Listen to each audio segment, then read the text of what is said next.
blue is the actual piece that we're making, and the red is the cutter that comes down, and he's programming the cutter path to do the things he needs to do on this pot, and he can see everything on a computer screen before he sends it out to the machine.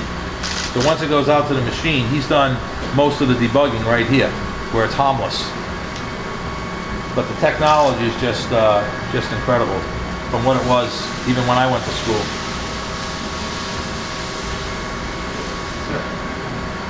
That pot goes in a microphone.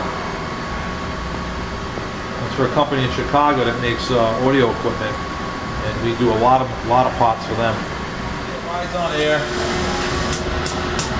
3 axes here, and there's a groovy tip. And if we put a part down to measure, I want to measure the inside of this hole, for example. I would just come down and come over and touch the sides of the hole. And by touching the sides of the hole, it's sending a signal to the computer, and then I just ask the machine what size that hole is, and the computer automatically calculates the exact configuration of that hole.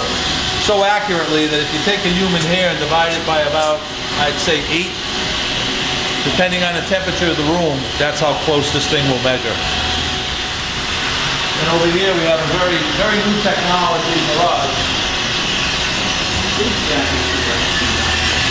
This is an investment we made about a year ago called wire EDM. And the wire feeds through off a spool, and it goes down into the tank, and the pot is submerged in the water. And rather than cutting the metal traditionally with a cutter, the wire sends an electrical impulse into the steel, and it burns away the shape that we want to cut into the steel. It burns it away with the wire.